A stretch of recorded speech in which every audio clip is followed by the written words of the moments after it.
सब टीवी हमेशा जो भी मिलते हैं यही गल करते हैं कि साड़ी कोशिश यही है कि सारी बाकी टेलीविजन इंडस्ट्री सजे जा रहे थे असं खपे जाने so apart from the fact कि असी कॉमेडी करी दी है असी अपने शोज़ भी रिपीट नहीं करी दे कोशिश यही करी दी है कि सारे शो जोड़े ने साढ़े अपने शोज़ तो भी वक्रे हो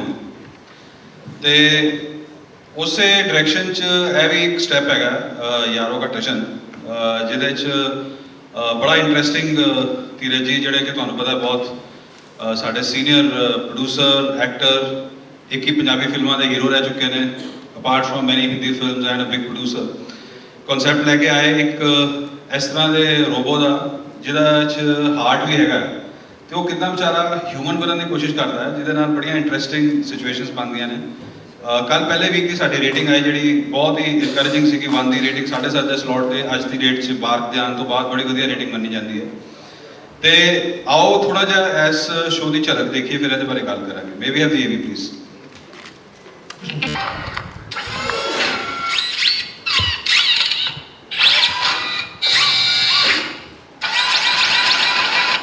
हेलो एवरीवन व्हाट्स अप मैं हूँ यारो आप सब मुझसे मिल सकते हैं यारों का टशन में सोमवार से शुक्रवार रात 7:30 बजे सब टीवी पर। मैं भी आप जैसे बनना चाहता हूँ तो बस रुकिए थोड़ी देर मैं आता हूँ अपना रूप बदल कर।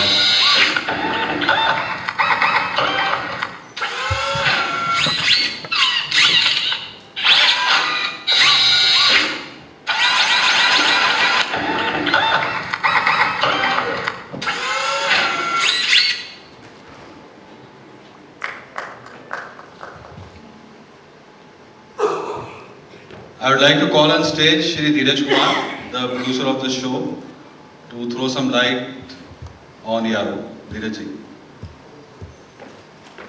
सत श्री अकाल जी बहुत साल बाद चंडीगढ़ आना होया है और मैंने लगता है कि तुसी भी उदे जवान है जितना मैं जवान है वैसे है बहुत साल बाद मुलाकात हो रही है और उसदे वास्ते साडे भाई साहब अनुज कपूर साहब ने क्या कि चंडीगढ़ चलना तो मैं क्या पंजाब तो एवर रेडी बैटरी होकर चलने तैयार है तो गल ये देखो ये जो हम असी यारों का टशन कहते असी तो बनाते सी माइथोलॉजी भगवान के बनाते असी आ गए बंदे उत्ते यारों के उत्ते वो भी रोबो हुण गल है कि जी रब ने इंसान को बनाया और इंसान ने रोबो को बनाता है जो हम रोबो को बनाता है तो असं इदा करिए कि रोबो को मिलवा ही दईए बहुत बढ़िया आइडिया सर देखो जी अपने रोबो को लोगों के नाल मिलवा देंगे तो लोगों को पता साडा रोबो कितने है ह्यूमन फॉर्म के अंदर तो पहले सवाल इस तरह है कि जी कहते हैं जी कि बाप बड़ा के बेटा बड़ा के बाप तो अभी बाप को बुलाएंगे और बेटे को बुलाएंगे लेकिन एक काम करते हैं सर कि बेटे और बाप दोनों को बुला लें सर दोनों को बुलाइए क्योंकि बेटे को बाप ने ही क्रिएट किया हाँ वेरी गुड अगर बाप ना होता तो बेटा ना होता सही बात है सही वही कि मुर्गी की अंडा है कि अंडा था कि मुर्गी था लेकिन ये सवाल थोड़ा मुश्किल हो जाएगा तो खैर friends I would like to call our leading young man Aniruddha, who is playing the robo, and along with him I would also request Robo's father, Anu's father, your favorite, one of the favorite artists and mine too, Rakesh Bedi. Can we have Aniruddha and Rakesh Bedi on the stage? Hello जी hello सत श्री अकाल नमस्ते की हाल चाल कोई जवाब ही नहीं आया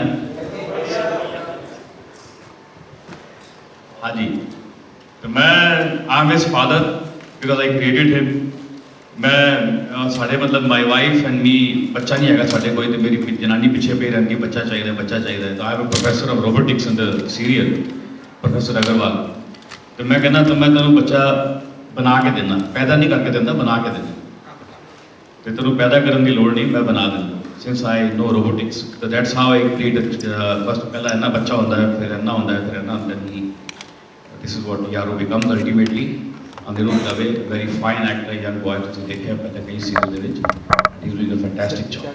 पापा आप बोले तो मैं बोलना शुरू करूं हाँ बोलो बेटे लेकिन पहले मुझे फ्लाइट मोड पे से तो हटाइए सबको नमस्कार। यारों की तरफ से आप लोगों का बहुत बहुत स्वागत है यारों का टशन में। आज मैं अपने पापा के साथ यहाँ पर आया हूँ। अग्रवाल जी हैं, इन्होंने मुझे बनाया है। आप लोगों को मेरा टशन देख के बहुत ही मजा आएगा। Thank you so much. Question are welcome. Clap भी जरा रिमोट कंट्रोल से चलना चाहिए वैसे है।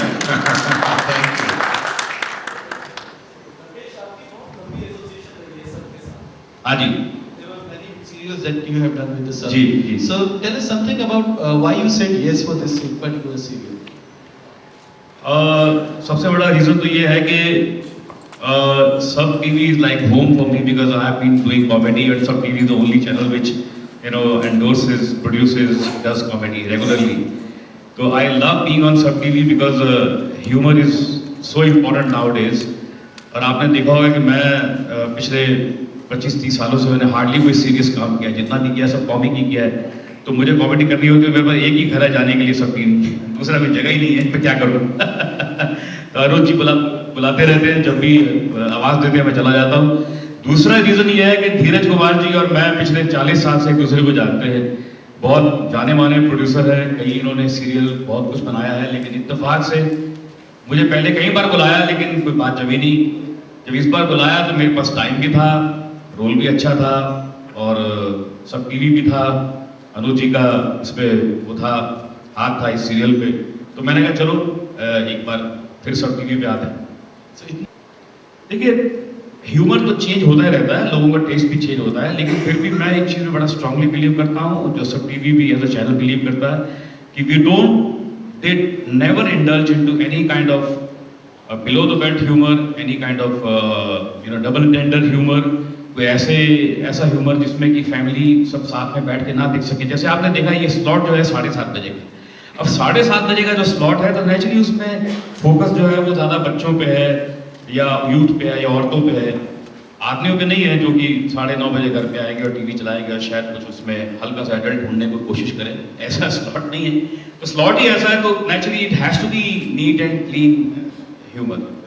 I'd like to add to that, जो आपने सवाल पूछा, वो ये है कि आजकल आप जानते हैं कि डिजिटल मीडियम बहुत स्ट्रांग हो गया। ऑल्टरनेटिव स्क्रीन्स लोग कंज्यूम करते हैं, चाहे वो लैपटॉप हो या मोबाइल हो, पर्टिकुलरली यंगस्टर्स। तो हम हमेशा यही कोशिश करते रहते हैं कि चैनल के व्यूअरशिप को एक्सपैंड करें। तो हम चाहते थे कि एट एन अर्ली स्लॉट, ऐसे जैसे राकेश जी ने कहा कि जिस वक्त यूथ जो है वो हमारे लिए थोड़ा अवेलेबल है, क्योंकि उसके बाद आप जानते हैं कि यंगस्टर्स का भी अपना आजकल लाइफस्टाइल होता है। Whether it is after 9-10 PM वो फेसबुक पे बैठे हैं या ट्विटर करें या तो 7:30 is a good time to catch them and to give them an opportunity to come to the main television channel apart from the other alternative screen that they are doing. इसीलिए हमारा overall flavour इस show का जो है वो सबके साथ consistent है, क्योंकि ये रोबो जो है भले ही इसके फ्रेंड्स की और उनकी कहानी है, लेकिन प्रोफेसर साहब का लड़का है, इसके पूरा परिवार और सोसाइटी का और परिवार भी उसमें शामिल है। देखिए, जहाँ तक बात होती है यारो, तो यारो एक बड़ा महत्वाकांक्षी रोबो है। ऐसा रोबो जो जैसा शायद आपने आज तक कभी कहीं देखा नहीं होगा। उसकी हर दूसरे दिन नई डिमांड आती है कि आज पापा ऐसा क्यों नहीं करते हो, तो पापा सोचते हैं कि यार बेटा मैं इतने देर में अपडेट्स कैसे कर सकता हूँ। तो ये एक उस तरीके का स्मार्टफोन समझ लीजिए आप, जिसमें एप्लीकेशन जितने चाहे उतने आप डाल लीजिए, तो हर रोज वो अपने आप को अपडेट करता है। यारो एक इकलौता ऐसा रोबो है। और जब मैंने भी सुना था, जब धीरज जी के पास में गया तो उन्होंने बताया कि ऐसा है, ऐसा कुछ सोच रहे हैं, तो मैं सब टीवी के साथ बहुत पहले से, मतलब पिछले साल से काम करना चाह रहा था। और यम हम नाम का एक हमने शो भी किया था, तो अनुज जी के सौजन्य से अवसर मुझे मिला। तो मैंने कहा ये यारो, मैंने कहा डिफरेंट क्या होगा, तो ये डिफरेंट सबसे डिफरेंट इसलिए है क्योंकि ये हर रोज अपने आप को अपडेट करता है। अब उसकी एक अलग फरमाइश आ गई कि पापा मुझे नौकरी करनी है। अरे तूने कुछ पढ़ा लिखा नहीं, तुझे कैसे नौकरी मिलेगी, जो आजकल ये ट्रैक चल रहा है, आप आज शाम को भी 7:30 बजे देख सकते हैं। तो बड़ी अलग अलग मतलब ऐसी चीजें, कुछ फन एलिमेंट्स आते हैं जो उसके पापा बोलते हैं कि अच्छा बेटा चलो ऐसा करते हैं। अब एक दिन एक लड़की को देखकर आ गया यारो, कहता है पापा मेरा बॉयफ्रेंड क्यों नहीं, अब क्या जवाब है। तो इस तरीके की कुछ कुछ चीजें हैं। और यारो बड़ा मासूम है, बड़ा एक इनोसेंस और एक क्यूटनेस उसमें देखने को मिलेगी। कोई स्ट्रीट स्मार्ट या कोई ऐसा नहीं है कि जब चाहे वो कर दे और लोगों को मुश्किलों से निकाल दे, वो सब कर सकता है, लेकिन वो बड़े इनोसेंस के साथ अपने कैरेक्टर को प्ले करता हुआ बढ़ता है। मम्मी पापा एक और बात जो बड़ी इंपॉर्टेंट है वो ये है कि हाँ। आज के दौर में एक ये सच्चा, एकदम सच्चा और अच्छा इंसान है, इसमें छल कपट नहीं है। तो सच्चे इंसान अगर अच्छा इंसान अगर सोसाइटी में आ जाए, समाज में आ जाए, तो उसके लिए जीना जो है वो कितना आसान है, कितना मुश्किल है, कितनी फनी सिचुएशन में वो पड़ सकता है, ये भी इसका एक सोशल एक मैसेज है। और एज ए मेकर इस पे दो शब्द कहना चाहूँगा, just to add on what everybody has said. देखिए, जब हम कोई भी एक सीरीज बनाते हैं, whether it is in a comedy genre और इन सोप ओपेरा और इन माइथोलॉजिकल, देखना पड़ता है कि what is the USP of the serial and what is it trying to convey. Comedy के अंदर भी आप बहुत कुछ कह सकते हैं, बहुत मीनिंगफुल बात कर सकते हैं, और इसी सीरियल के अंदर अगर आप देखते हैं तो our main protagonist robo is a underdog basically. उसके अंदर ना छल है, ना कपट है, ना द्वेष है। कहते हैं God has created humans and humans have created the robo. तो इस कैरेक्टर से ये भी बात मिलती है कि आज की परिस्थितियों में अगर इंसान के अंदर all these elements are not there, he may be just a machine but he can do far better than the human beings. So it doesn't mean that we are criticizing human beings, but we are only saying these are the traits. अगर इन बातों को आप लोग भी आज का human जो है, सोसाइटी में रहने वाला, समाज में रहने वाला इंसान जो है, अगर ग्रहण कर सकता है, he can adopt it, that can be a wonderful message through very subtle way to the family and to the younger generation also. Robot ही चाहता है, चाहे वो बॉस हो, वो चाहता है कि एम्प्लॉय 24 आवर काम करे उसके लिए रोबोट बन के। एक गर्लफ्रेंड है, वो चाहती है उसका बॉयफ्रेंड रोबोट की तरह सारे उसके आदेश माने। So, नहीं, is that- मुझे आपसे बहुत हमदर्दी है। ऐसा नहीं है। अगर आपने कहा, जैसे मुझे कहा कि एक बॉस भी चाहता है या एक गर्लफ्रेंड भी चाहती है, ऐसा नहीं है। गर्लफ्रेंड जरूर चाहे, लेकिन टाइम टाइम पे जो रोबो वाला काम है रोबो वाला काम करे, फिर जो बाकी बस को अपना काम करना है 12 घंटों में वैसा करे। That is we are trying to say actually. So is there any full form to Yaro, because it seems like an abbreviation of something? Yes, Rakesh, can you tell? Yes.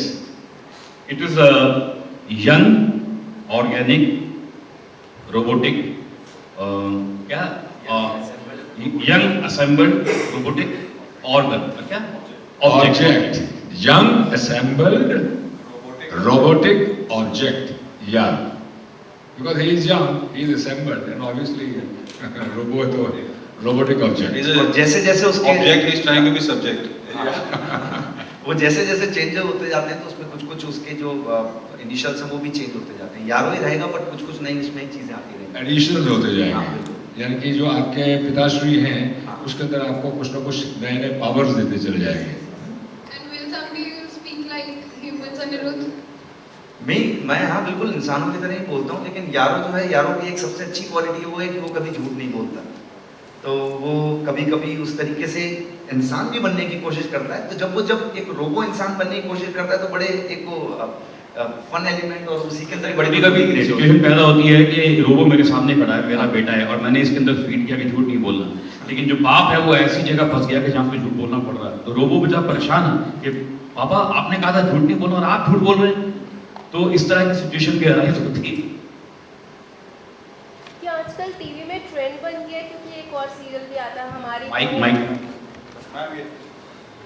आजकल टीवी में robotics का कोई trend बन गया है, क्योंकि अब एक और सीरियल भी आ रहा है, हमारी बहू Rajinikanth, that is also on similar lines. Yeah. So, ma'am, let me give you example of. Okay, I'd like to answer this question in two ways. First, जब क्योंकि सास भी कभी बहू थी लॉन्च हुआ था, उसके बाद 77 शोज सास बहू पैटर्न पर आए, 77, राइट?